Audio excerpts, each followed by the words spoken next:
And I want to thank you, Ms. Wilson, for making the time to be here to answer some questions. A little note about the format. Idaho Education News first started to organize this forum in June. We invited the two nominees for state superintendent. Ms. Wilson accepted our invitation. The incumbent, State Superintendent Sherry Ibarra, did not respond to repeated invitations and did not provide an alternative date when she would be available to participate. So that leads to a little bit of a different format, since we only have one candidate with us this evening. This is not going to be a formal debate. There's not going to be a timekeeper. We're going to have this as a little bit more of a free-flowing discussion. I want it to be informal, but I also want it to be informative. I want this to be a conversation that allows us to sort of drill down a little bit into the issues facing education and the issues affecting our 300,000 K-12 students. And to keep that discussion going, we've put together a diverse and really smart panel to help pose some of the questions. I'm going to go from my far left and work my way back. The fellow with the impeccable taste in neckties is John Webb. He is a senior at Wallace High School from North Idaho. He's the anchor and managing editor of Wallace High School's Channel 3 News. And this is really cool. So before the May primaries, he produced and broadcast interviews with all 5 of the major candidates in the Republican and Democratic primaries for governor, and provided really some of the best coverage in the Silver Valley for that gubernatorial primary. So welcome. Thanks for coming down to be with us. Shay Davis has been an elementary school principal at North Star Charter School in Eagle since 2014. Before her time as an administrator, she spent 12 years in the classroom, including 5 years at North Star. She was a track and field athlete at Boise State University, where she graduated in 2000 and later earned a master's degree in educational leadership.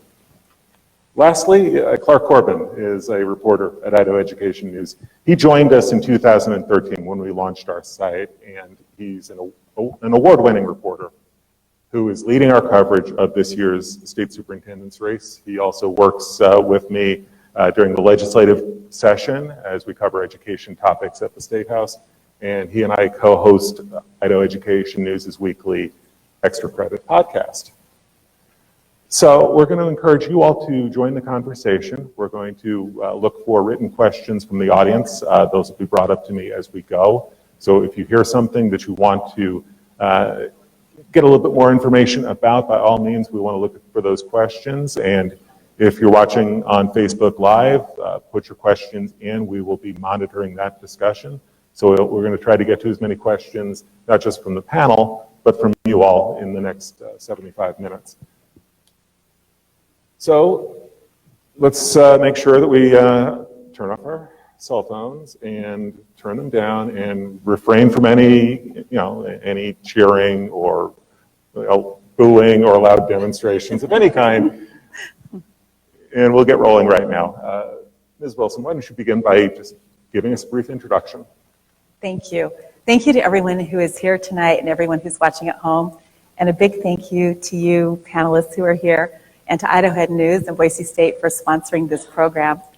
It is a privilege to be here with all of you today. And as I look out in the audience here, I see former students, former colleagues, friends, and my dear family here. And it is a privilege to be here with all of you tonight. I'm a candidate for State Superintendent of Schools. Our children need a voice. They need someone to speak up for them. Our children are our most precious resource in this state. I was born and raised on the family homestead down in southeastern Idaho. I've lived in the logging communities of North Idaho, and I've been living here in the Treasure Valley for the last 11 years. I've seen the difference in education for our kids throughout the state. I know the trials that teachers face in their classroom because I have been a teacher for 33 years and just retired this last May. We have problems in this state, but we have many great people here that can work together to solve those problems. and I'm ready to get started. I love to collaborate with others and bring together those who have expertise and experience, and particularly a love for children. I'm excited to be here with all of you tonight. I'm thankful for the experience I had in the classroom of being peppered with questions from students, because I feel like I'm the one on the hot seat tonight. But it is a privilege to be here with all of you. Thank you so much. Well, let's segue out of your introduction. You talked about your career in the classroom. You're 33 years as a teacher. You've been an award-winning teacher. But your resume does not include any experience as a principal, as a school administrator, as a district superintendent.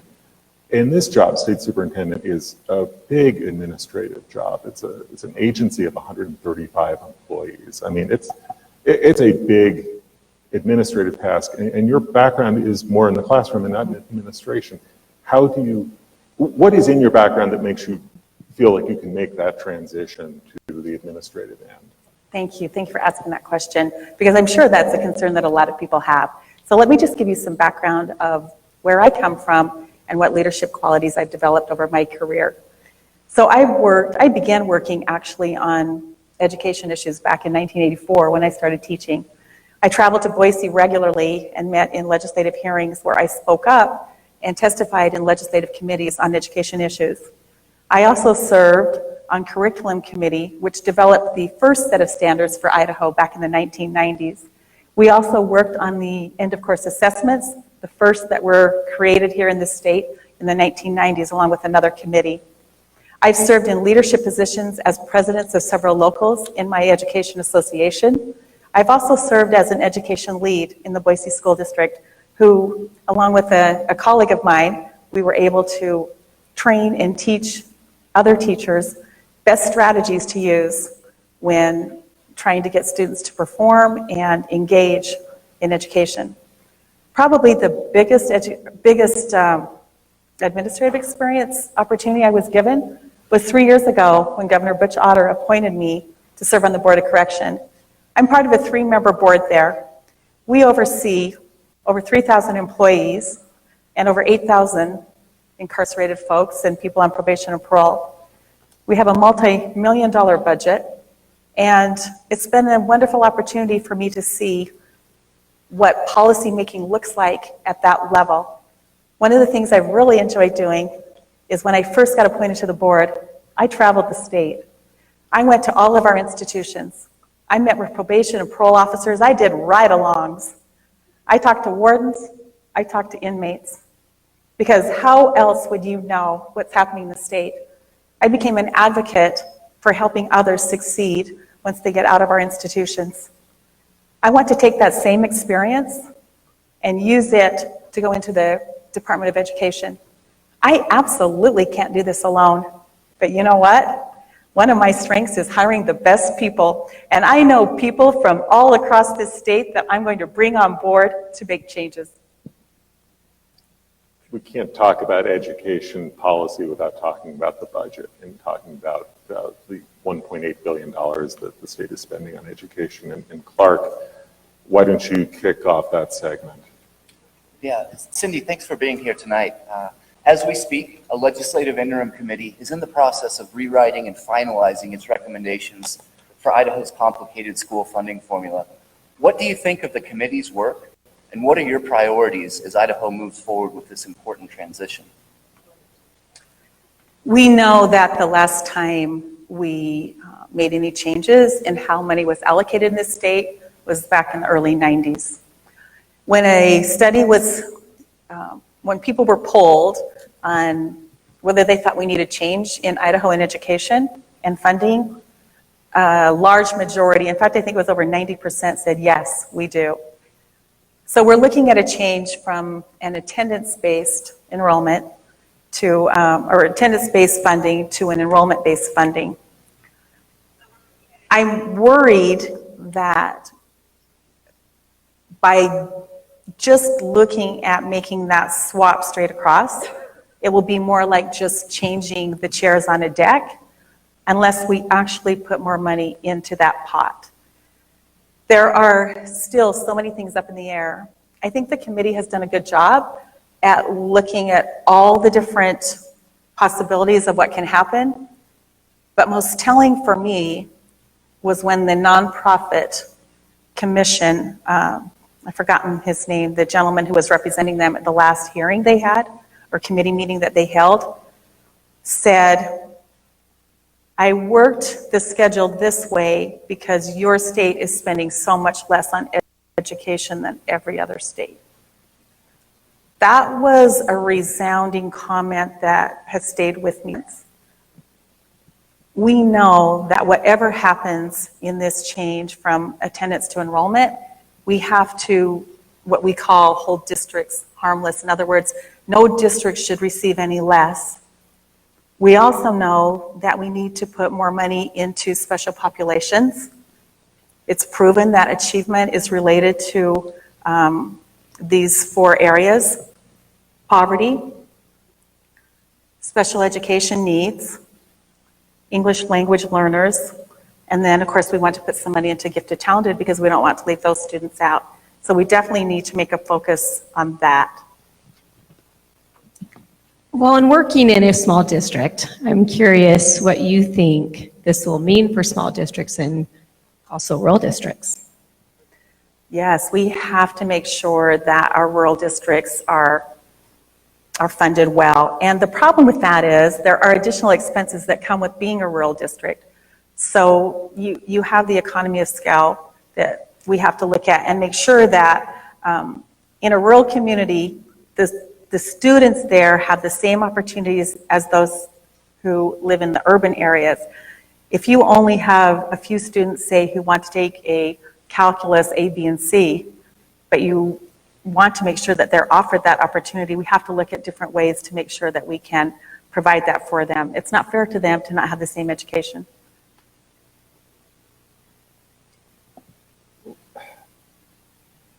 I think, John, you wanted to talk a little bit about funding from a student's perspective as well. Thank you. Next year, I'll be attending the University of Idaho, where I'll get my bachelor's in broadcasting and digital media. My family and I have been saving for college for a few years now, and costs that will exceed over $64,000. A new study shows that Idaho college graduates leave with a $26,675 debt. What would you do to make college more affordable for Idaho students and families? First of all, he has a great radio voice. And can I just say that I am most excited that John's here tonight. He's a senior in high school, and frankly, seniors are my favorite people in the whole world. They're just so full of idealism and ready to take on the world. And I thank you for being here and coming all the way from Wallace. Because how are you going to help seniors in high school become freshmen in college? Well, I served on the Governor's Task Force for Education Reform, and I was on the subcommittee that worked on the Advanced Opportunities Credits. So we currently provide in Idaho a fund which allows you to take a college courses while you're in high school, even to the point where you could get an associate degree while still in high school. That will help greatly because there is no cost to students on that now. And that was something we really debated long and hard 5 years ago on the task force. You still have a tremendous cost that comes to you. When we have great college and career counselors in our schools, they're able to lead you toward applications for scholarships and also take you through those awful FAFSA forms, which you guys have researched, because that can be such a nightmare, especially if we're looking at first-time college attendees and families. So I can't change what happens in higher education, but I can tell you, when I graduated from right here at Boise State University, I didn't owe a dime in debt, and I'm a first-generation college student. But our college costs have risen and doubled, and the amount of money we're putting from the general fund has fallen in half. That's an area that somebody else needs to take a look at, for sure. So Shay, you were reaching for the microphone. So money's a hot topic, and we're always curious about teacher pay. And as the Treasure Valley is growing rapidly, what do you see Idaho staying competitive with teacher pay at the end of the ladder plan? Yes, so that was also in my subcommittee. We talked a lot about teacher recruitment and retention. And the problem is, that was 5 years ago when we looked at teacher pay. And we have not yet met what was the original recommendation for teacher pay in this state that we made 5 years ago on the task force. And while we've been working toward that, states around us have been increasing teacher pay. I want to give you a great example that I found when I was up in Coeur d'Alene visiting in that area. I talked to a teacher, actually he was in Post Falls District, and he said one of his colleagues had just left and crossed the state line and gone over to Spokane. She's a master teacher with 20 years experience. She was going to make $30,000 more a year with increased benefits and a stipend for her, certification as well.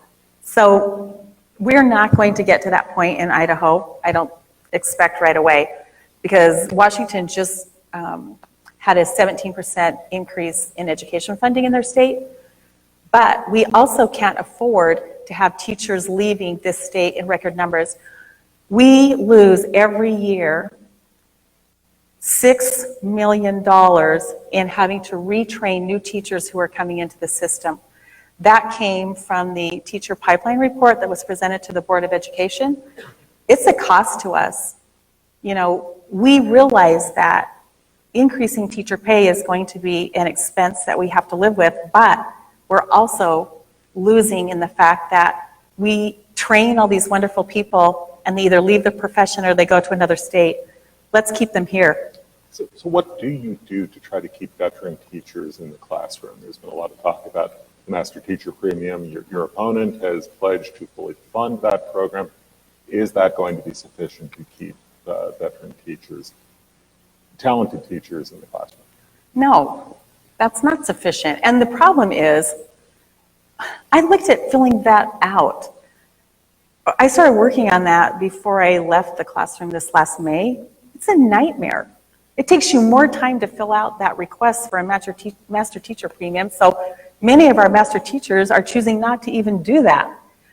We need something that is across the board that teachers can receive a salary that meets their education and experience level.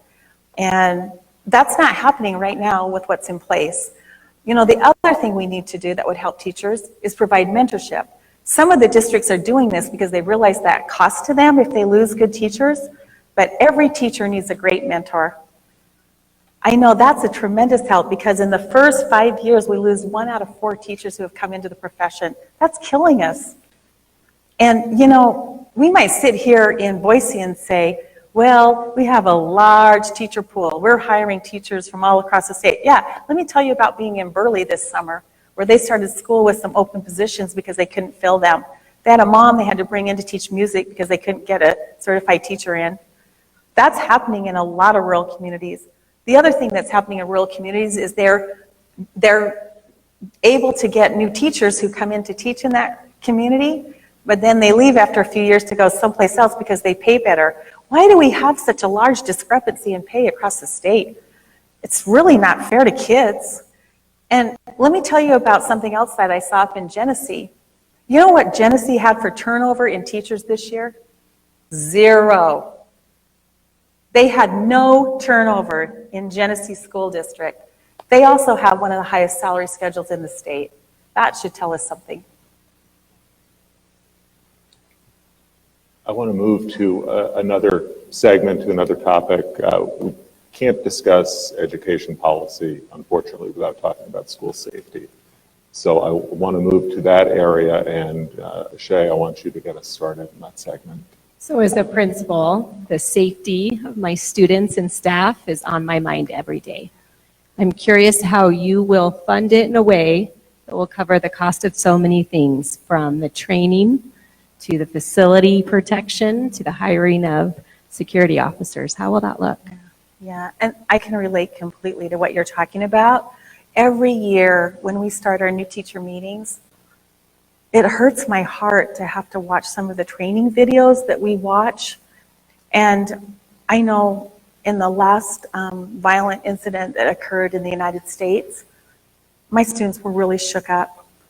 afterward they wanted to talk more about it. And it's hard to even imagine that schools are not the safe place that we want them to be for children. With that said, we have to do everything we possibly can to protect them. The legislature created the Office of School Safety a couple of years ago. I've been meeting regularly with the director of that office. They go to training all the time nationally to get information about how to best keep our schools safe. They have experts on their committee. I sat in on one of their committee meetings where they have public safety people, they have educators, they have legislators who all sit on that committee. They do regular audits in every school building in the state. They know what the needs are, and it's not just for protecting students on acts of violence, it's protecting students in natural disasters too, which I didn't even realize. Or if there is a gas leak down the road, how do they protect students, that kind of thing. What they have said is that the national training is telling them these acts of violence in school are a symptom of something greater, a greater need for students. Students today feel isolated, they feel depressed, they feel anxiety, and they suicidal thoughts. We have to do something about that first.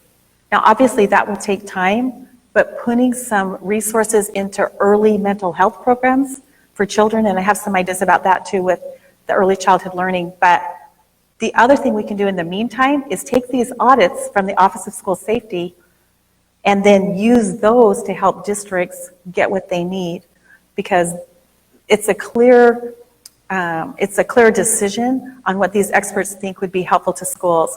One of the biggest problems we have with safety in schools today is all these portables that are around the state. Those aren't safe at all. They have multiple entrance and exits. Sometimes the intercoms don't work. Maybe the phone system doesn't work. And they are everywhere across the state. The other big problem we have on safety issues is the state of our buildings. We have so many buildings in the state that are over 100 years old. And they were built at a different time when we didn't consider the fact that we need one entrance to a building, multiple exits, but one entrance into a building. And I know that a lot of districts are working on this right now. When I was in Moscow, the middle school there has a key-in system that everybody has to buzz in to get in. That sounds like kind of a hassle, and yet if that's what keeps kids safe, then let's do that. So, but at the core of what you're talking about here is a school safety plan that doesn't sound that different than a lot of what I've heard your opponent talking about. I mean, she's talking about using the Office of School Safety audits as the centerpiece, as the basis for awarding grants to schools to address their safety needs. Is that more or less what you're talking about, or what do you envision that would be different? There's a big difference between the way she dealt with that and the way I would deal with it. She did not come up with anything from the Office of School Safety until after the fact, when they said, no, we haven't even been contacted about this plan that you have. Neither had the school administrators, the School Boards Association, the Teachers Association, the people like Shay who deal with this in their own buildings. None of them had been contacted until it was after a month later when people started to speak up and say, we didn't know anything about this plan.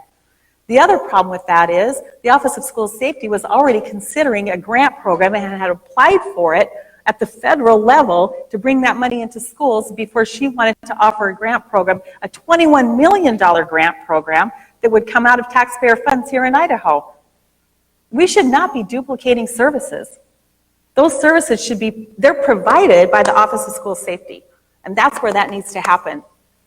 You have to collaborate with people and talk to people to find out what's going on in the state, and then you can make your decisions from that point on. I want to hear John's perspective as a student on this.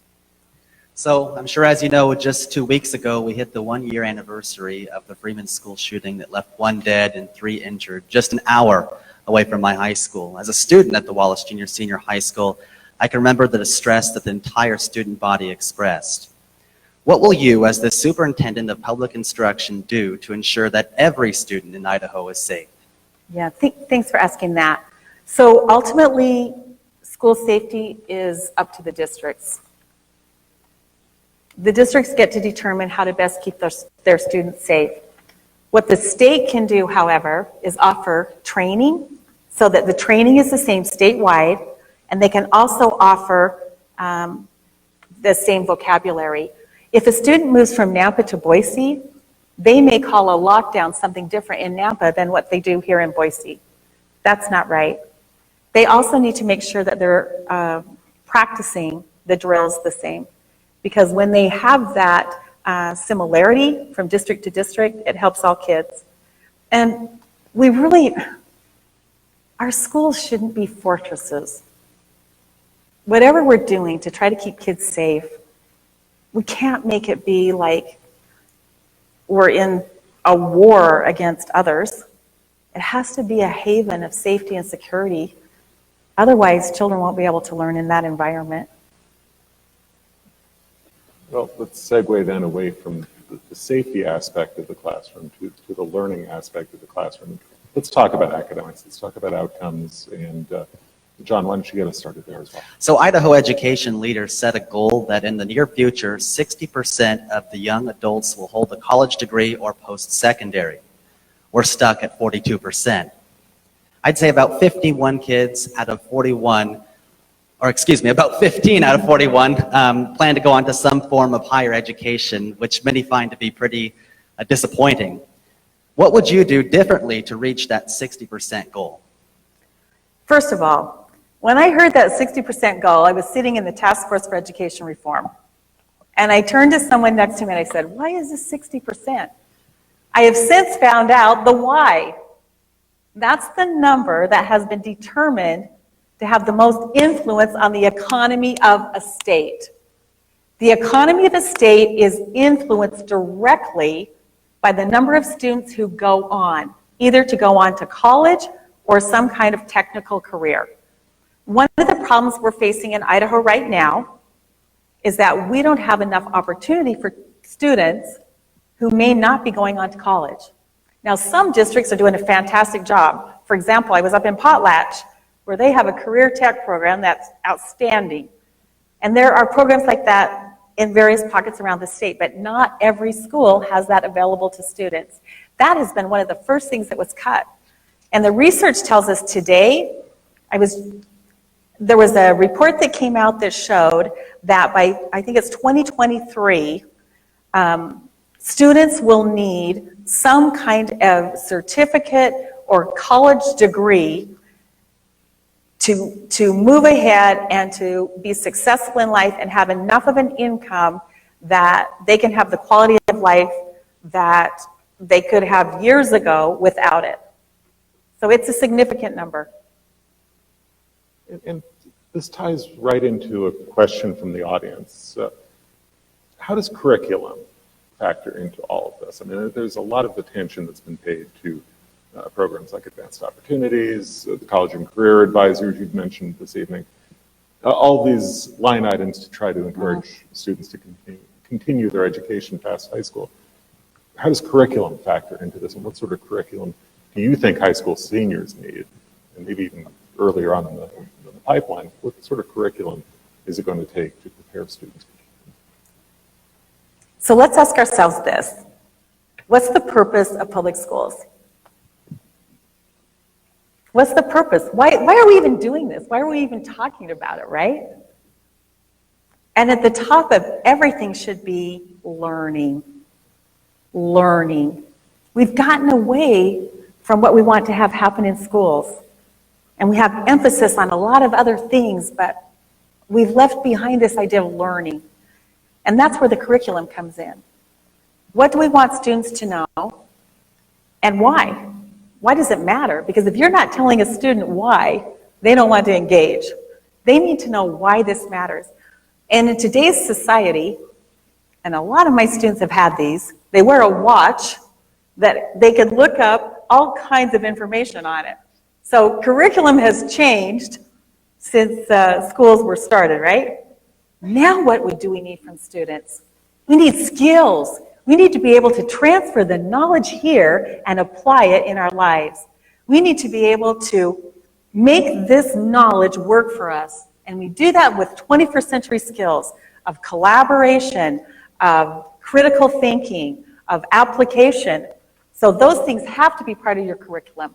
Yes, you need content knowledge, and yes, it should be structured and scaffolded throughout your career, but there are some serious skills that need to happen as well in that curriculum ladder.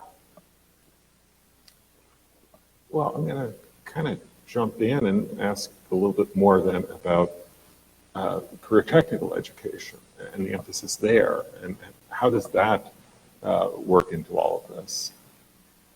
Students should have choice. They should have a choice of what they want to have for a career. And today, almost every career demands training. It demands a certificate or, whatever your trade is that you're looking at, you need to have certain knowledge and you need to have had application of that knowledge. So wouldn't it be great if we could start providing more internships in high school? Wouldn't it be great if students could, during their high school day, go down and work in a local office in the community and explore all these different careers and find out what their aptitude is, what are they best at, what do they most enjoy doing?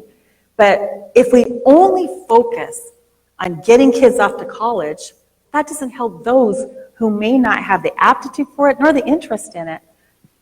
So we need to definitely look at more workforce training for the trades and other skilled jobs that students can get certificates for while they're still in high school. Sure. Well, you talk about choice, and of course, I'm going to be interested in your opinion on school choice. Of course. Parents should have a right to choice for their kids. Ultimately, I want all schools to be a school of choice. The problem that happened about a little over a decade ago is that we allowed so much choice in our state without increasing the dollars. So we initially in Idaho had a little school in every town across the state. And then we started to look at consolidating those schools into local districts. So we have many consolidated districts across the state. And then we started adding new schools, new public charter schools. Every public charter school is a new school district. So now we have, I think it's over 150 school districts, whereas about a decade ago we only had just over 100. So we need to think about the cost of that and decide if we want parents and children to have these choices, we have to make sure that we fund it, because we haven't funded either thoroughly.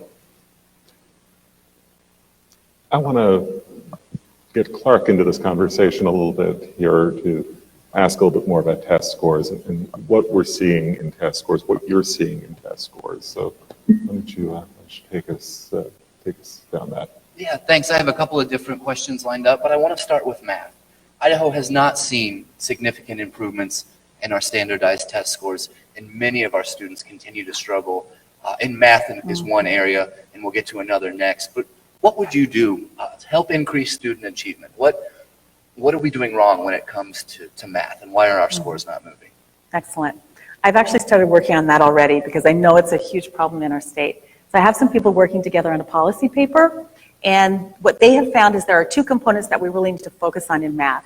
Number one is math literacy. Math literacy. We don't think about that. We think about literacy in other content areas, but not so much in math. But when students have that literacy to read math, then they can apply it better. And so that leads to the second principle, was the application. Once they can apply that through the literacy that they've gained, they can have a better understanding of it. How do we make that happen? Through teacher coaches. And it's happening in certain places across the state right now. We know that when teacher coaches are able to go around and help teachers in other districts and train them with best strategies, no matter what their content level is or content area is, student achievement starts to go up. It's significant. Thank you for that. I wanted to switch gears. We were just talking about math. I want to talk about literacy. There was a concerning report that came out recently in the state that showed that our kindergarten students are not showing up prepared to read. and many of them struggle to read at grade level from kindergarten through third grade. What can we do to help our youngest struggling readers get the literacy skills they need? Oh, I have a great idea for this. No, absolutely. Research clearly tells us what we have to do to make sure students are prepared for reading and for learning by the time they get to kindergarten, especially to first grade. So it's about preschool. It's about preschool. 27% of Idaho kids go to preschool because we as a state don't offer it. We don't fund it. If you're lucky enough to be able to pay for it, or if you're lucky enough to live in a community that has preschool opportunities available, then great. But I was down in Ashton, and a mom had just moved into that community back in April. She wanted her child to go to preschool. She was able to pay for it, but there was only one preschool in town, and they only had 24 slots, and her kid wasn't getting in. If you talk to first grade teachers, they are so frustrated because they have students who went to preschool and full-day kindergarten, and they are ready to head on out in first grade. Their reading is going off the chart. And then they also have those students who didn't go to preschool, didn't go to kindergarten because it's not required in Idaho, and they're trying to manage that gap with their students. Students clearly have to be reading by third grade. They have to be reading at their grade level by third grade, because after that, what happens? They start reading for content. And if you get left behind, you are getting further and further behind every single year. And frankly, that leads to dropouts because kids get discouraged and they don't see the purpose in it. So really getting that early childhood education, and I hope we get a chance to talk about this a little bit more later, but a public-private partnership that we've been looking at with some other groups, and then absolutely, let's get full-day kindergarten into every district in the state. You wanted to follow Kevin, up if you on- don't mind, and Cindy, if you don't mind, let's talk about it right now. Yes, I would love to. We followed the legislature for a number of years. They've resisted attempts to bring state funding for preschool. They say that education begins at the home. And so it's been a barrier to bring preschool, to bring early childhood education into Idaho. How do you do it, and can you tell us more about your idea for the public-private partnership? Yes, absolutely. Wouldn't it be great if every family had the opportunity to stay home and provide preschool for their children? I want you to think about that. Absolutely, that's the best place to learn, in the home. But it's not happening. And we need to be realistic about that. And we have so many families where both parents work, or we have a single parent family, or some parents, and this is terribly, terribly sad, they're not engaged in their kids' lives. Or maybe they don't know the importance of having that pre-K opportunity. So we have to offer it. I don't think it should be required. I don't think it should be mandatory, but I think we should offer a preschool program throughout the state. Let's talk about public-private partnership. When a study was conducted, and I got this information from the Idaho Association for the Early Childhood Learning. I think I got that acronym wrong. But anyway, there is an organization within Idaho who studied this. They found that 80%, in fact, I think it was 85% of Idahoans want a public pre-K program. So the public wants it. Now, as political scientists, what do we have to do to make it happen then through the legislature? We need to allow public opinion to push our policymakers to make that happen.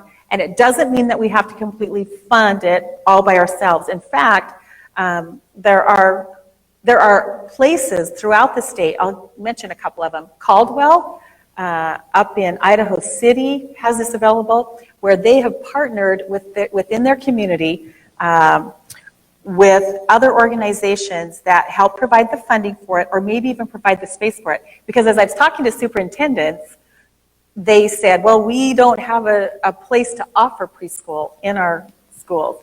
So maybe we use the local caregiver who's been providing preschool opportunities throughout this time, right? Or maybe we look at somebody else who is very interested in providing that for kids, and then we partner with them to make it happen. We have a curriculum, and by curriculum, I'm not saying that it has to be structured like this, but children need to learn how to play together.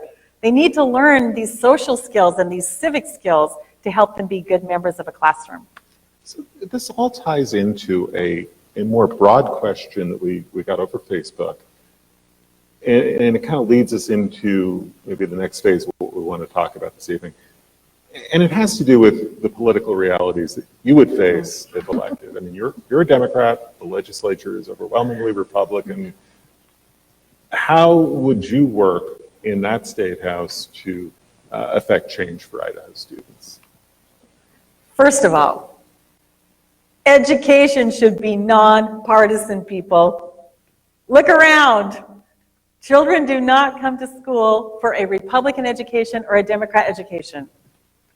And I am proud to say that a good Republican man endorsed me just before this meeting tonight. And I want to thank Jim Jones for that endorsement, because he believes in education, as do I. I will not run this office in a partisan manner. For 30 years, I worked to be nonpartisan in my classroom. That's what my kids expected, and that's what my kids deserve.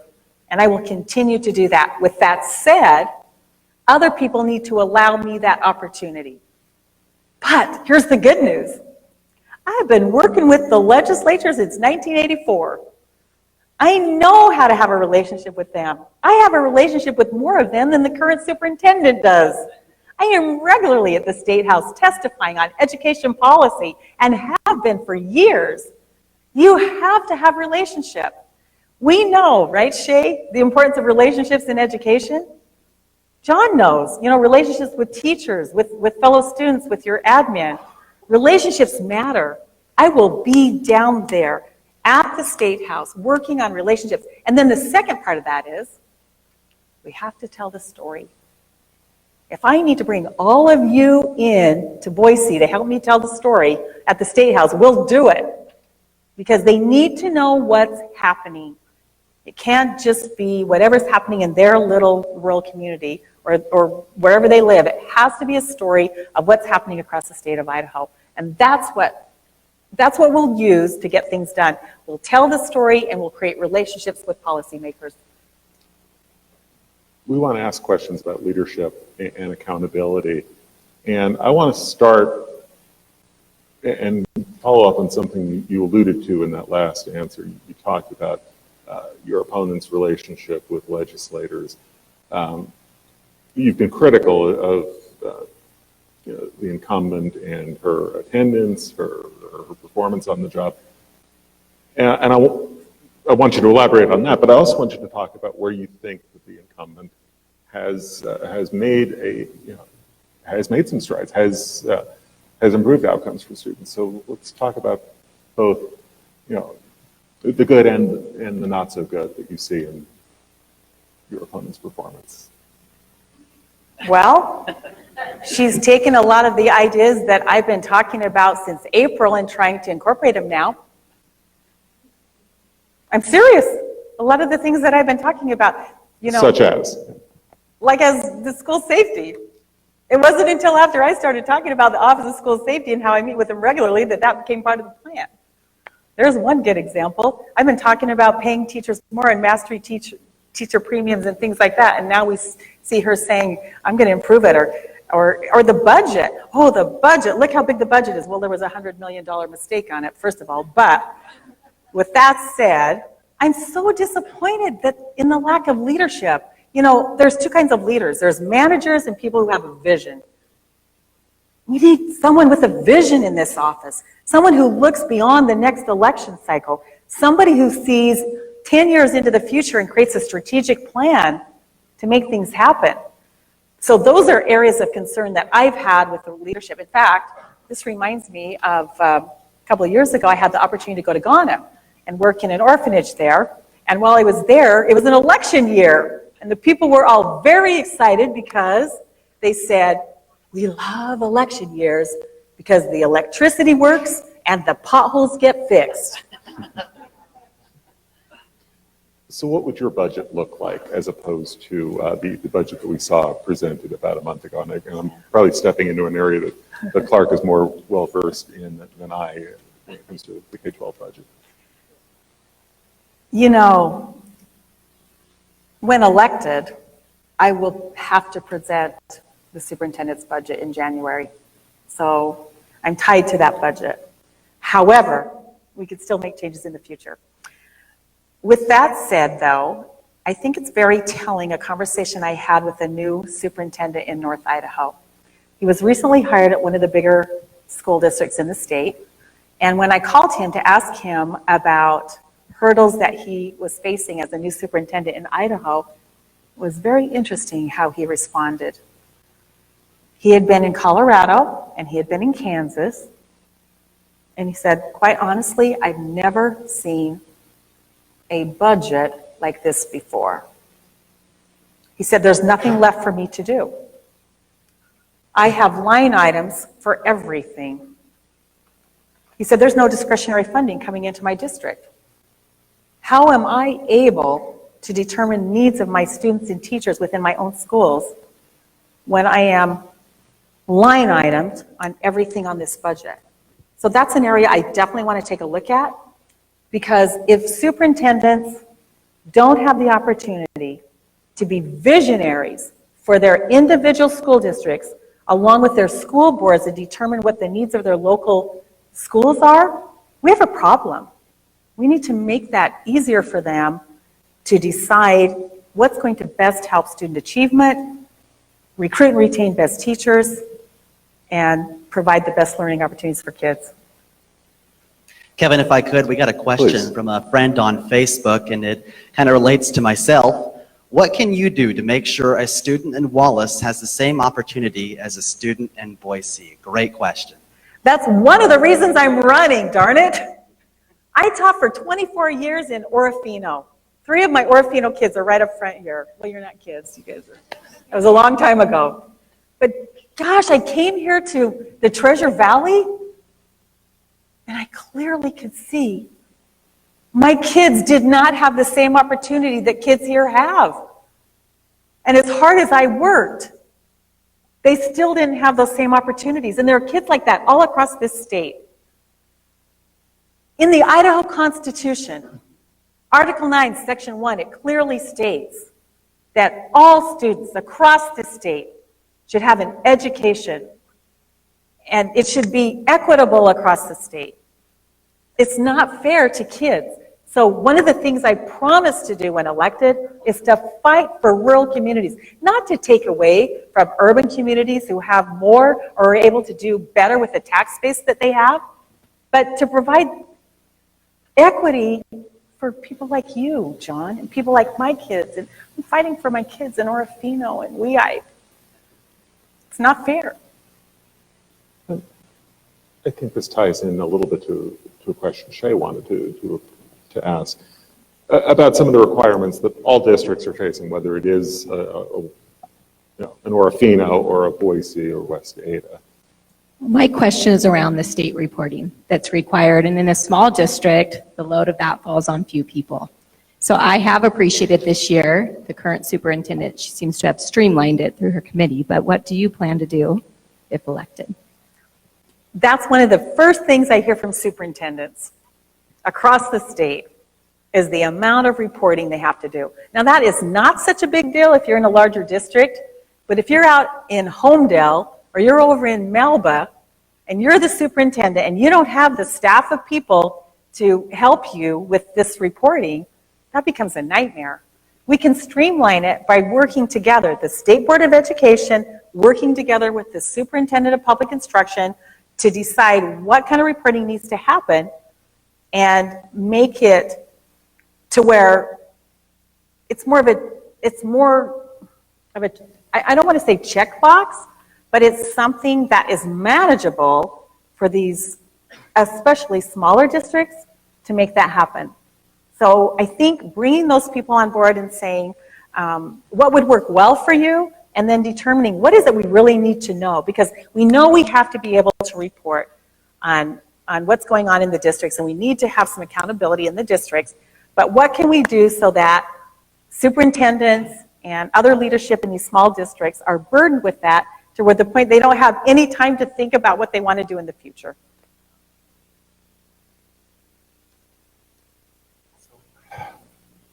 So how do you strike that balance? Because on the one hand, this is a paperwork obstacle, a challenge, especially in smaller districts. But on the other hand, and we write about this quite a bit, funding and line items going to districts and charters, and not a lot of follow-up about how that money is being spent. I mean, I'm thinking about the college and career advising money. How do you achieve that balance between,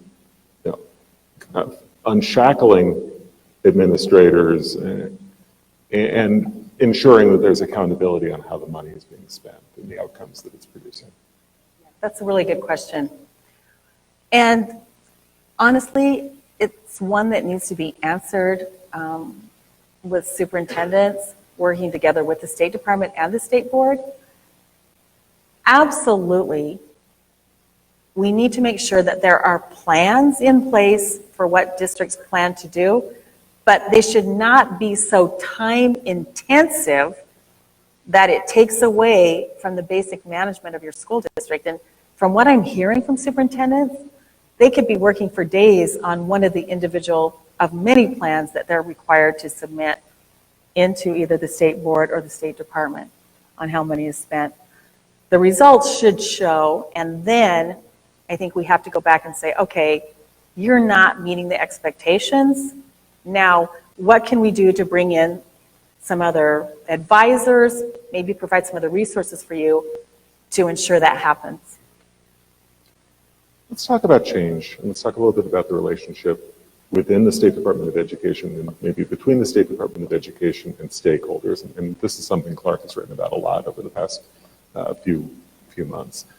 How would you assess that relationship right now between the State Department of Education and the stakeholder groups? And I know Clark has a concrete example he'll follow up with. Well, there seems to be a lot of tension between those two entities right now, according to some of the stories that I've read that have been written about it. And what I've been doing to prepare for this position is what I love to do, which is reading the Constitution of Idaho and finding out what the expectation is for these positions. And then I also have been reading a document that was prepared by former State Superintendent Jerry Evans, who I think served for about 16 years in his position. That's right. 16. And he wrote a document that talks about the relationship between the board and the state superintendent and how policy has changed over the years. So he shared that with me, and then he and I have been meeting regularly to discuss what that looks like. And of course, I learned a lot from him, but most telling to me was after discussing this when he leaned across the table and he said, "Are you sure you want to do this?" And that was a little intimidating. But I need to go to those people who know what the job is, who understand what that relationship should be. And then I'm not afraid to work with those people. And again, it comes back to relationships like we talked about before. I already have relationships with several of them on the board. So I'm not worried about having a relationship and being able to talk through that and make life easier for superintendents in these local districts, but also to make education best for kids and not to fight with one another about what's happening. You want to follow on the relationship issues, Clark?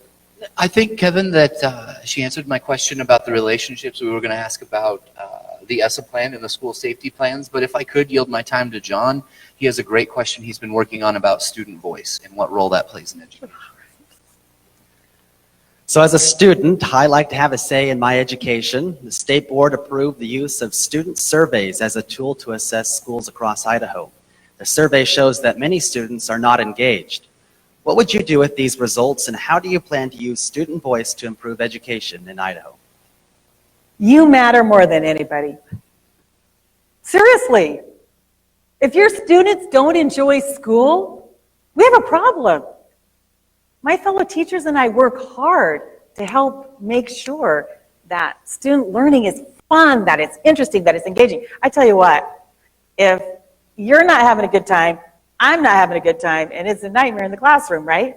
We need to make sure that learning is fun. I like to call it a playground of learning. So students should be engaged. We should push you to do your best. And we should take your voice into consideration in how we're doing.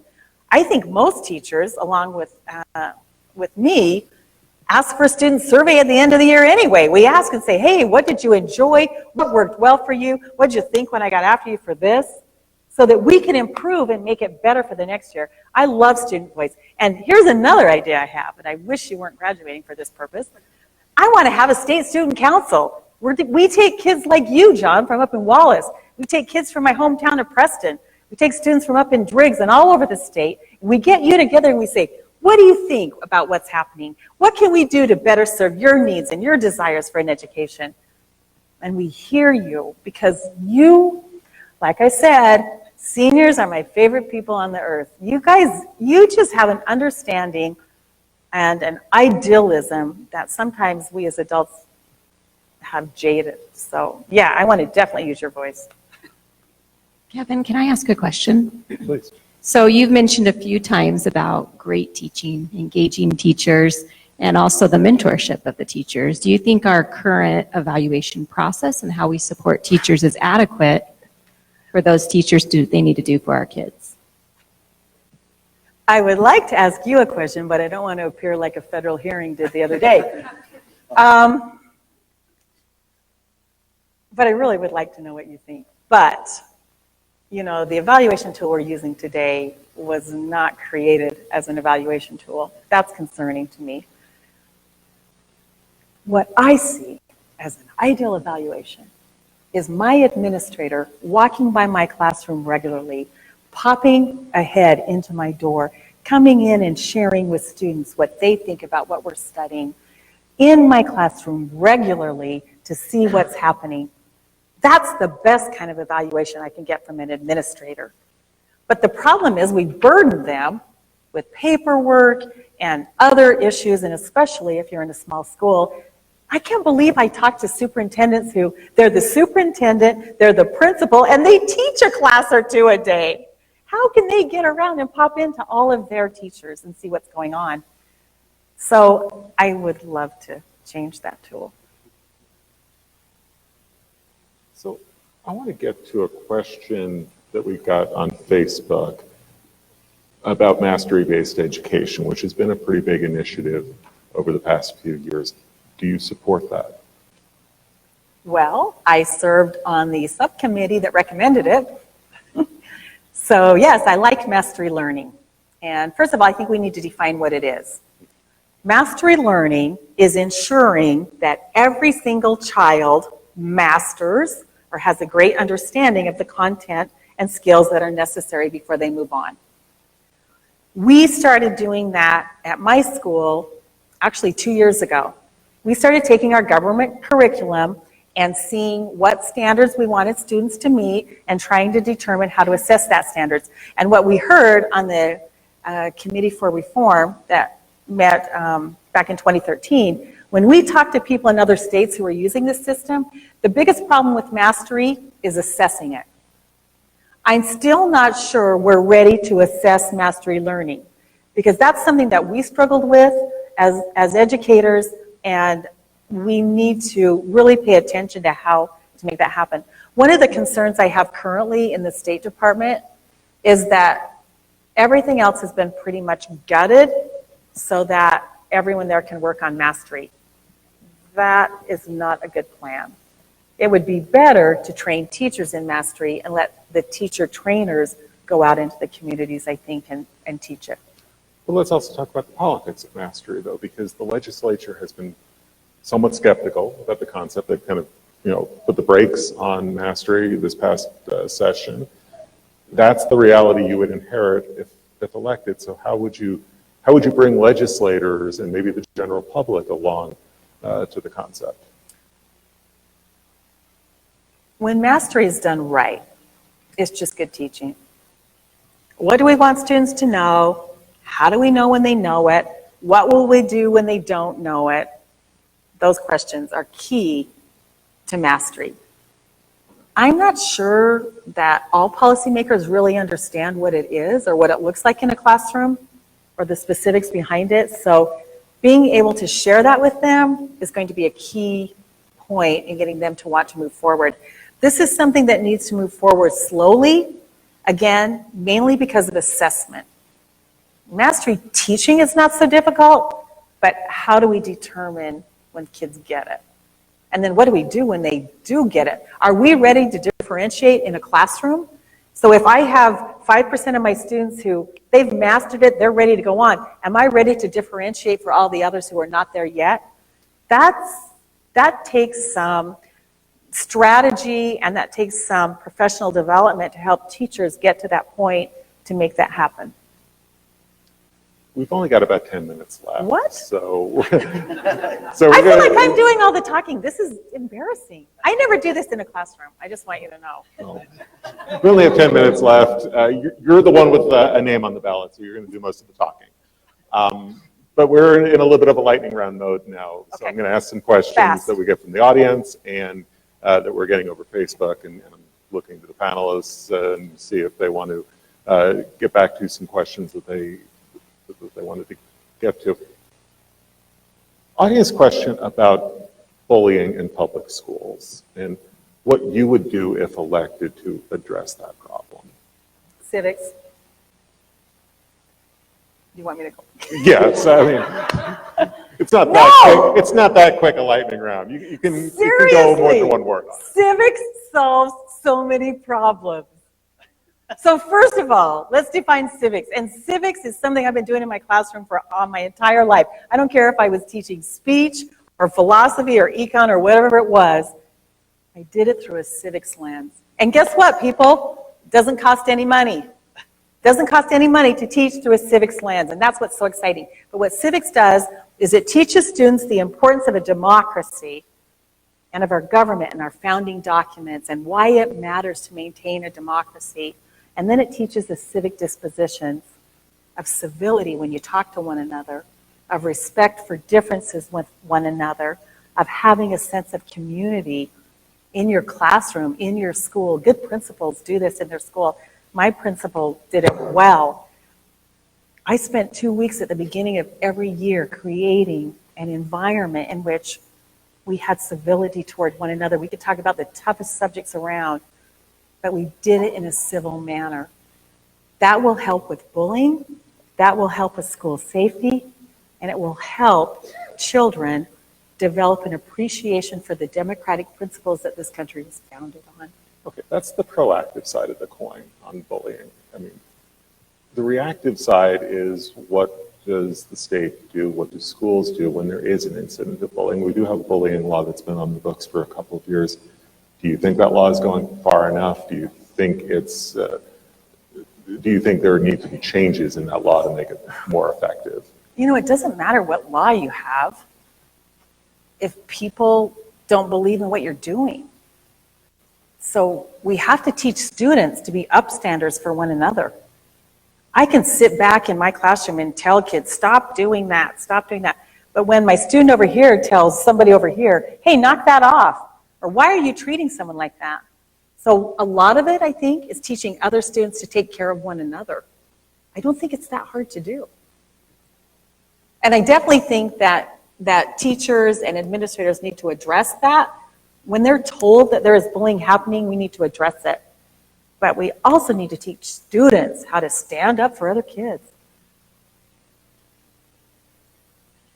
John, it looks like you had a question. I do, but it's not about bullying. No, I think we're at a point where let's make sure we cover as much ground and as many topics as we can. Mrs. Wilson, you mentioned internships earlier in the discussion. Amazon recently announced that they would be building a fulfillment center, adding about 1,500 jobs to the Spokane area. Idaho struggles to attract large corporations like Amazon because our students do not possess the necessary work skills. What are you going to do to improve those skills?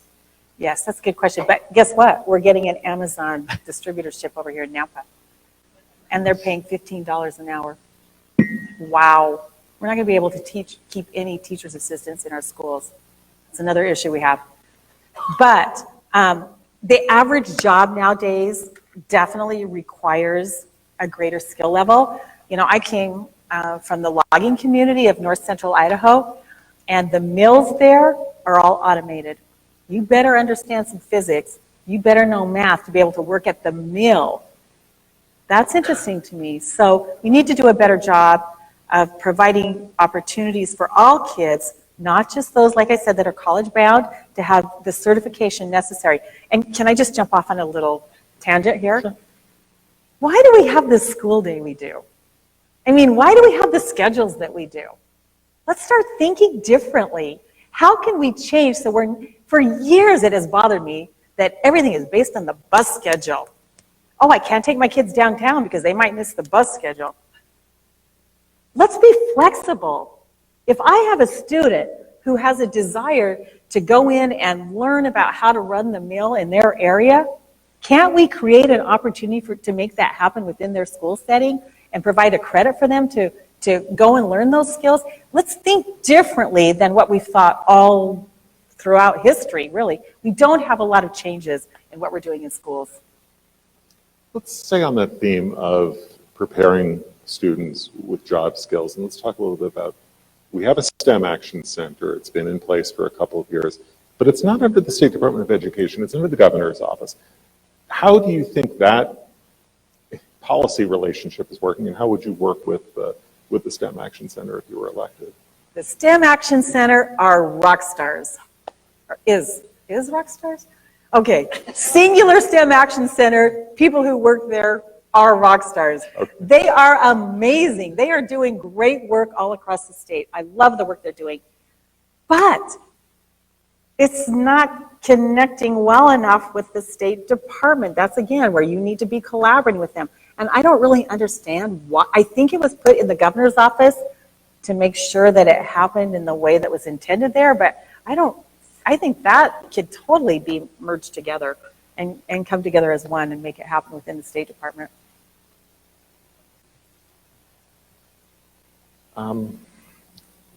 How would you assess, and this is something that would be a part of your bailiwick if elected, the relationship between the State Department of Education and the State Board of Education? Because with your seat would come, with your election would come a seat on the State Board.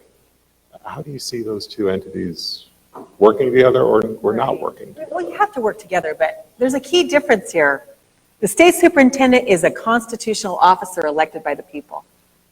State board is appointed by the governor. So you need to remember that difference when dealing on different policy issues, and then, again, create the relationships that are necessary to move forward. But there are times when the state superintendent also needs to make a stand. Such as? I'll leave it at that. No example where you think that the incumbent should have been more? The incumbent is not developing relationships with people who have a serious interest in education in the state. You can't work in a silo. You need to develop these relationships. I tell you what, it's costing the state money. You're going to find this odd for me to say. I really think I'm the fiscal conservative in this race. I take very seriously the sacred trust of using taxpayer money. I don't use it for political means off on this tangent or that tangent. When you work together with people, you're not duplicating assignments, you're not duplicating your roles, you're not duplicating your expectations, and that really does save the state money in the long run. Kind of, yeah. Yeah, we've only asked maybe one or two questions about higher ed, so I'm going to switch gears and go back to higher education. But one thing that I've always wondered about is the number of remediation courses that our Idaho high school graduates have to take once they arrive on campus at college. And I think that really does affect the numbers of students who persevere into their sophomore and junior year because they're paying for these credits that aren't going to count towards graduation. So why is the rate so high with students who have graduated, who have met our graduation requirements at Idaho high schools, and they're stuck in these remediation classes? They're not ready to get to work once they show up at university or college. Yeah, absolutely. And part of that comes back to the fact that we have so many students who are also taking advanced level college classes in the high school setting. But One of the exciting things I think that is happening in our state is that we have these community colleges who are working really closely with high schools. I just was talking with the College of Eastern Idaho President Amon down in Idaho Falls about this. What they're doing is working to get high school students into their college while they're still in high school, giving them adult mentors who start working with them before they ever graduate from high school to help them become integrated into a college setting and college expectation. I'm a first-generation college graduate. I didn't have a clue what I was doing when I went away to college. And a lot of students don't. And that's why getting them onto some of, especially our community college campuses, is going to be helpful for them to really understand what the expectation is, to have an adult with whom they can conference that can inspire, motivate, assist them as they start going through their college education. It's rigorous, and it should be rigorous. And we shouldn't pretend that just because we offer these classes in high school, it's not rigorous. We need to prepare them for that rigor. So I'm going to let an audience member have the last question. I think that's fitting. And it's a good question, and it's a pretty disciplined question. The questioner underlined one word 3 times, so I think they really mean it. What is the first, underlined several times, first thing you want to accomplish if elected superintendent? So I think they only want one. Who said that? No, really, it's easy. It's the number one factor I heard from superintendents across the state. It's the number one factor I hear from education experts across the state. And it's the number one thing I realized when I went on the State Board of Correction. We need early childhood learning. We need full-day kindergarten. We need every child coming prepared, ready to learn in first grade. And we need to offer some kind of preschool. And I'm not sure exactly what it looks like, but I have a lot of ideas about it for every single child in the state of Idaho. I think that's a good place for us to wrap up this evening's roundtable. Again, I want to thank all of you for coming out this evening to listen. I want to thank all of you who tuned in on Facebook Live to listen and ask questions. I want to thank this panel. John, Shay, and Clark put a lot of thought into these questions. I think it showed, so help me thank them.